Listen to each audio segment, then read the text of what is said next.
재밌는 사람들을 위한 진짜 상식 개진상 2%. 오늘은 SF입니다. 양희 박사님 모셨는데 직접 소개 좀 부탁드리겠습니다. 예, 안녕하십니까. 저는 양희인이라고 하고요. 저는 이제 일본에서 박사 학위를 받고 왔고요. 네네네. 그 일본에서는 그 인공위성을 위한 지구 관측 그리고 뭐 재해 감시와 관련된 연구를 진행하고 졸업을 하고 한국에 와서도 인공위성 제작에 관련된 일을 수행을 하고 있습니다. 여러분 이프가 여기까지 왔습니다. 인공위성 나왔습니다. 이야, 어디까지 갈지 모르겠지만 이러다가 저희가 분명히 우주로 갑니다. 오늘 이야기는 우주까지는 아니고요.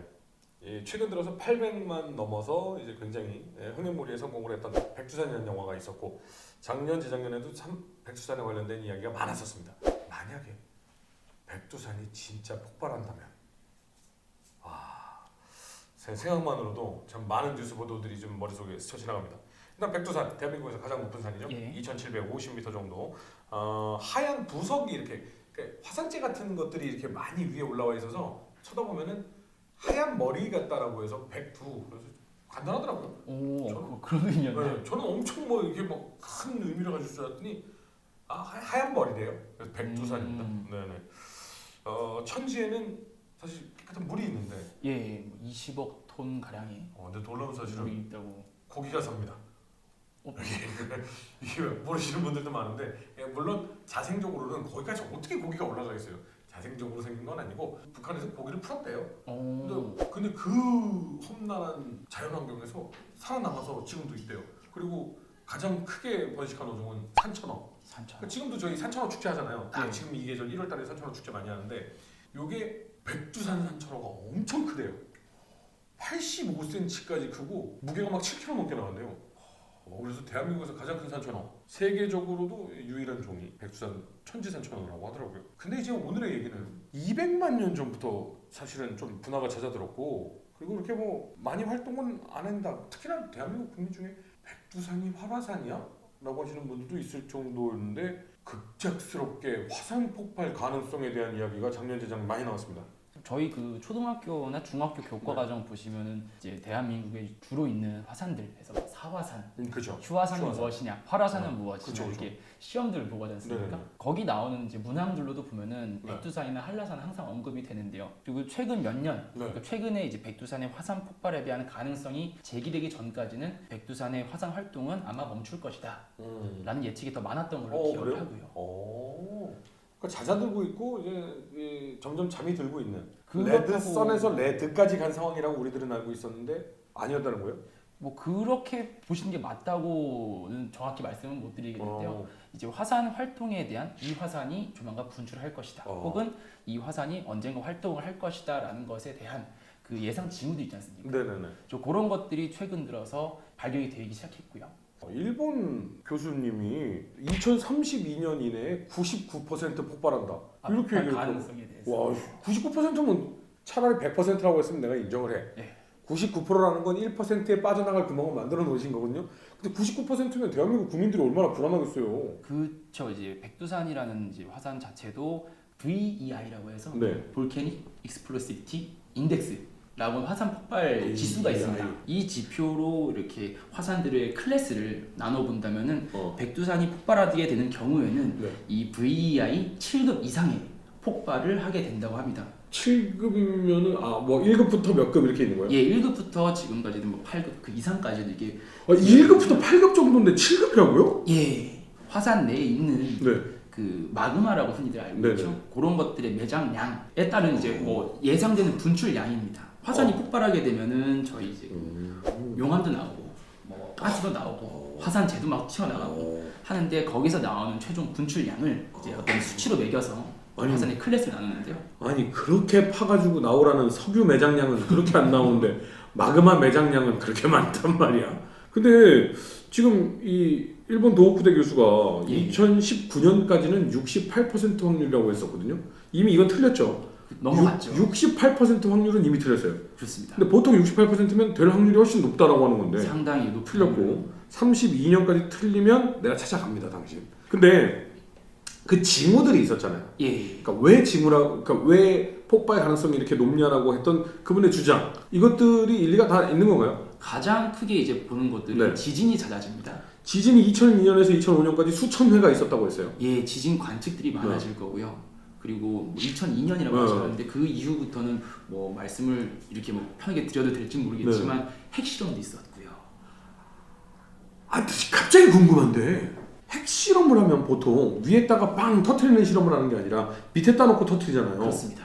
이게 혹시 자극을 해요? 관련된 논문들이나 뭐 여러 가지 기사들을 찾아보시면 실제 지금 북한이 핵실험을 진행하고 있는 풍계리가 북한산 백두산에서 네. 약 100km 정도 떨어져 있는 걸로 나와 있는데요. 여기서 이제 핵 폭발이 일어나면서 실험에 의한 충격이 일정 크기 이상의 충격을 주게 되면은 백두산이 가지고 있는 마그마 방에 압력을 주게 되고 그렇죠. 그에 따른 폭발도 일어날 수 있다는 이런 가설들도 있거든요. 왜냐면 우리가 진자 운동하면 이게 이렇게 때리잖아요. 예. 여기서 빵 때리면 여기 마그마가 움직일 수 있는 거 아니에요? 그리고 이게 여기 중에 그 폭발을 예상하는 것 중에 하나가 천지가 융기했다. 예, 융기가 맞습니다. 뭐예요? 그 지면이 이제 원래 있던 지면 기준보다 네. 위로 올라오는 현상을 융기라고 하는데요. 네. 이제 인공위성을 통해서도 융기에 대한 관측들을 할 수 있고요. 산 전체가 올라와요? 그 왜 부풀어 오르느냐? 마그마에 대한 열 혹은 뭐 다른 요인들도 있고 저희 그 판 이렇게 있지 않습니까? 네네네. 무슨 판 이런 이동도에 따라서도 이 지표면이 위로 올라온 융기 현상이 생길 수가 있고요. 아, 그러면 이렇게 돼 있던 게 이렇게 움직이는 거예요? 예, 부풀어 오른다는 거는 이제 내압이 마그마가 가지는 그 내압에 의해서 지면에 변화가 생겼다. 그 얘기는 그게 더 심해지면 터지는 거네. 그게 심해지는 것이 이제 화산 폭발의 뭐 전초 증상 중에 하나라고 할 수 있죠. 진짜 그렇구나. 그리고 백두산 온천이 있대요. 당연히 움직이는 화산이니까 온천이 있겠는데 온천의 온도가 보통 60도였었다고 하더라고요. 네. 60도 온천 괜찮거든요. 거기 들어갔다가 익은 분들이 계세요. 왜냐면 83도로 갑자기 올라왔대요.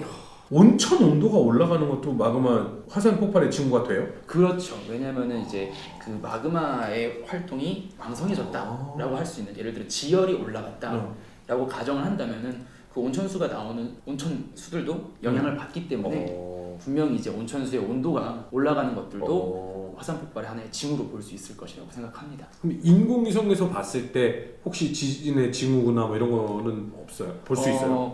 이게 GPS 위성들이 GPS 신호를 통해서 네. 서로 통신하는데요. 네. 이제 지구를 둘러싸고 있는 이온층이 있습니다. 네. 근데 이 이온층들이 지진이 발생하기 전에 이온 전리층에 변화가 생긴다. 그렇기 때문에 GPS들 간의 통신 사이에서의 시간치 오차가 생긴다거나 아니면 통신에 다른 영향을 미치기 때문에 이온층의 변화들을 관측을 해서 지진이 일어날 부분을 예측을 하자라는 연구들이 지금 진행이 되고 있거든요. 관련된 위성도 지금 발사가 된 것들이 있고 제가 있던 곳에서도 그에 대한 위성을 지금 제작 중이고요. 그래서 뭐 저희 입장에서는 이제 원래는 현재를 보고 아니면 혹은 과거를 보고 현재에 대해서 고찰을 한 다음에 미래는 이럴 것이다 예측을 하는 거지만 이제는 미래를 보자는 것에 대해서 좀 더 가치를 두고 이런 데 연구를 진행하면서 지진 활동에 대한 관측도 보려고 하고 있습니다. 그러니까 우리 왜 우주 가는 영화 같은 거나 뭐 다큐멘터리 이런 거 보면 막 이렇게 궤도 위로 올라가면서 지구 이렇게 측면이 보이다가 예. 퍼렇고 하얗고 막 까매지는 요 층이 이렇게 쫙 보이잖아요. 예. 근데 이 중에 이온층이 있는데 예. 이게 지진이 일어나기 전에 관측을 하면 움직이는 게 파악이 된다는 거예요? 그 이온층 자체는 실제로 눈으로 관측은 되지 눈으로는 안 않지만 보이고? 예. 이온층의 밀도 변화 혹은 이제 이온층을 통과하는 통신 전파들의 변화가 생기기 때문에 이거를 기준으로 이전 지진이 일어났을 때는 특정 지역에 이런 지진이 일어났을 때는 이온층 이러한 변화가 생겼다. 그러면은 이런 데이터들을 바탕으로 다음번 관측 때 이온층의 변화가 생기는 게 보인다면은 다음 이제 지진 예측 지점은 이런 곳이 있을 것이다 라고 예측하는 방법이 또 하나가 있고요. 실제로 지금도 그러면 그걸 연구하고 활용하고 있는 거예요? 뭐 제가 있던 곳은 아직도 그에 대한 연구를 하고 있고요. 자, 그러면 어쨌든 여러 가지 징후, 여러 가지 상황이 백두산의 폭발의 위험성을 얘기하고 있다라고 해도 과언이 아니다. 그러면 사실은 이게 설인데 발해가 멸망한 게 백두산 폭발 때문이다라고 할 정도로 1000년 전에 폭발이 어마어마했다. 거기서 폭발한 게 일본까지 화산재가 날아갔다고 얘기를 들었거든요. 일본까지 화산재가 날아가려고 하면 1000km 이상 날아가야 되는 거잖아요. 그렇죠. 일본의 그 화산재가 날아가기 위해서는 아까 말씀드렸던 VEI라는 몇 단계? 7급 칠 이상이었다고 이제 이야기를 하는데요. 뭐 그렇게 되면은 수치상으로는 분출되는 양이 100에서 1000 세제곱킬로미터 정도에 되는 양이 분출을 한다고 합니다. 가만있어 봐. 100에서 1000 세제곱이면 얼마만큼인 거야? 그 이건 계산이 안 되네. 대한민국 면적이 네. 10만 제곱킬로미터라고 합니다. 네. 분출을 하게 된다면은 대한민국 전체를 1cm의 두께로 덮을 수 있는 양. 대한민국 자체가- 전체를 1cm로 덮는다고요? 예, 어마어마하구나. 크죠. 큰 양이죠. 와. 아 1cm가 1m. 1m요? 1m입니다. 제가 뭐 말씀 좀 잘못 드렸는데 1m. 대한민국 전체를 1m를 쌓는다고요? 그렇습니다. 그럼 대한민국 모든 게 다 시스템이 멈출 정도 아니에요? 결국에는 이제 아포칼립스인 거죠. 와, 그 정도라고? 이거 큰일 난다. 이게 만약에 이건 대한민국 전체를 얘기하는 건데 예. 이걸 만약에 북한만으로 치면 2m 가까이 쌓인다고 그러잖아요. 더 큰 문제가 생기겠죠. 우와, 큰일인데? 화산이 어마어마하게 폭발하면 빙하기가 온다라는 뭐 그런 얘기도 있던데 그 정도로 온도가 내려가요? 아, 예, 그럴 수 있습니다. 오. 그 화산이 분출하는 이런 물질들 중에 화산재들은 또 이제 가볍습니다. 그렇기 때문에 대기 중으로 또 분출이 되는 거고요. 이런 것들이 성층권을 통해서 전 지구로 퍼져나가게 되면은 태양을 가리죠. 그렇기 때문에 그 빛이 들어올 수 없도록 지구를 차단을 하게 되고요. 관련된 뭐 자료를 보니까 동아시아만 하더라도 평균 기온을 2도 정도 낮출 수 있는 양이라고.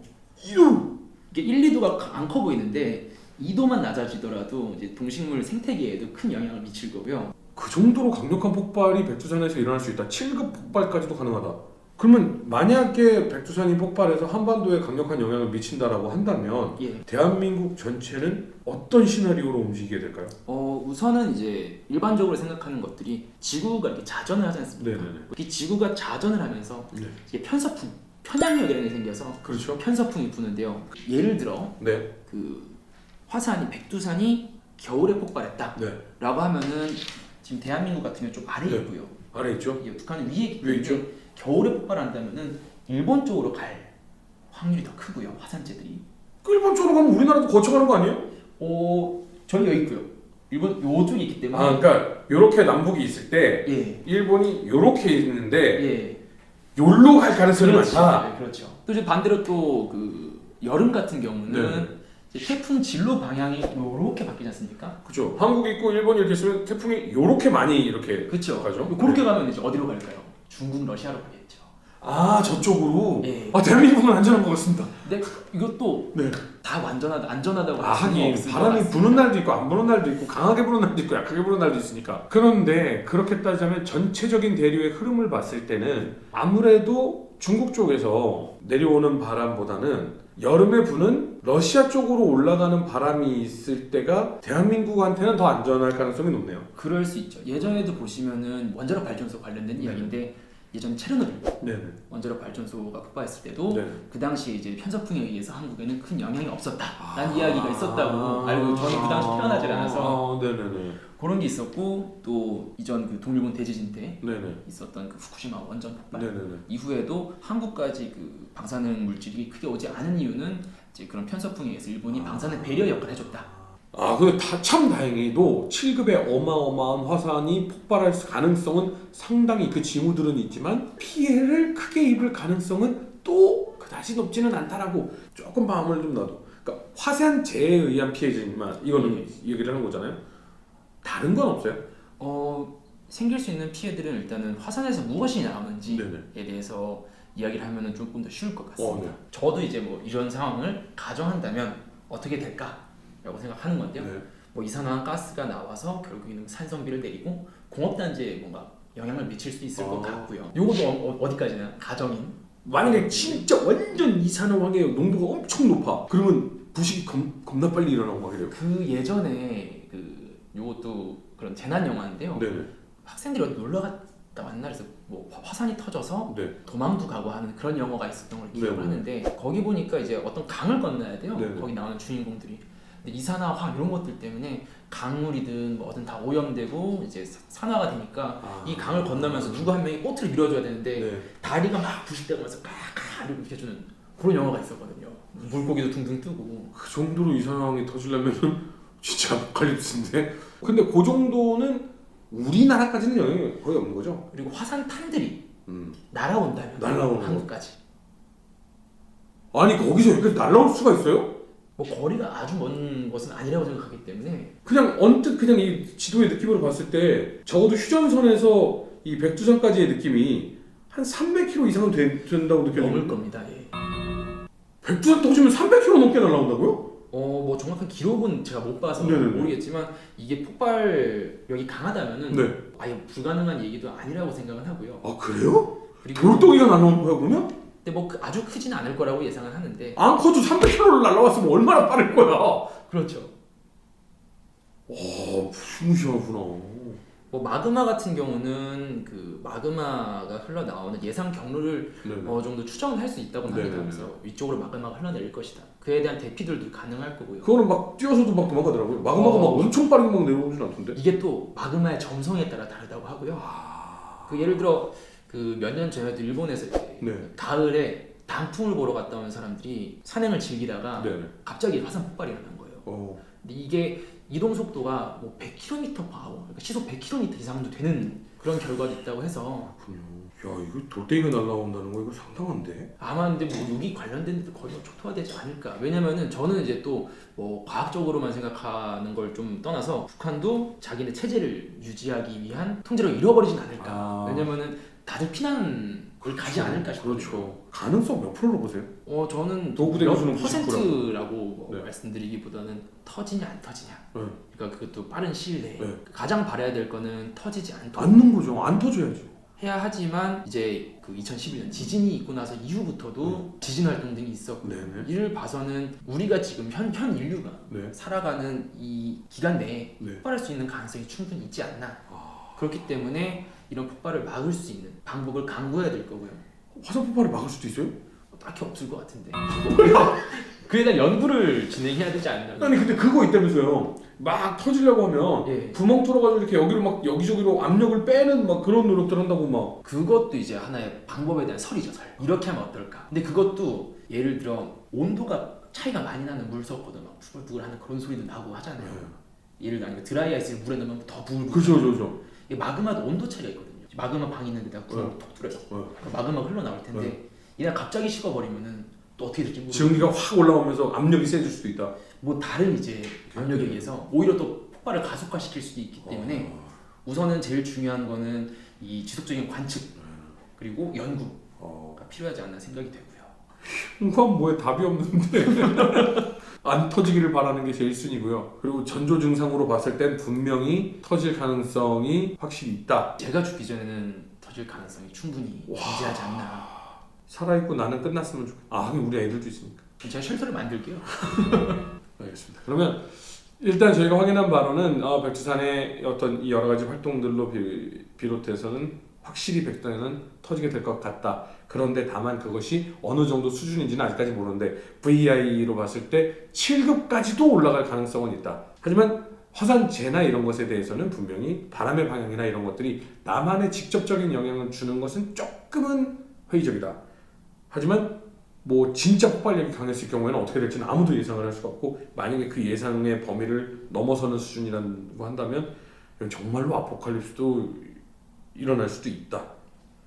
다만 바람은 계속해서 저쪽으로 바다 쪽으로 갔으면 좋겠다. 이런 바람을 한번 가져봤습니다. 뭐 오늘 얘기 나누시는데 위성 전문가시라고 했는데 백두산도 상당히 전문가신데. 아닙니다. 이게 또 이런 촬영이 처음이다 보니까 많이 긴장도 됐고요. 이게 또 혹시 실수를 하면 안 되지 않습니까? 아니 해도 됩니다. 실수를 하면 어떡하나 이런 걱정 때문에 해도 돼요. 네. 오히려 또 이제 관련된 자료 찾아보고 아유, 읽어보고 알겠습니다. 하는 게 좀 저한테는 좀 유익한 시간이었습니다. 아유, 또 고생하셨고요. 앞으로도 계속 할 겁니다. 녹화가 이제 첫 번째 녹화거든요. 많이 남았어요. 오늘 수고 많으셨고요. 좋은 말씀 감사드리겠습니다. 고맙습니다. 감사합니다.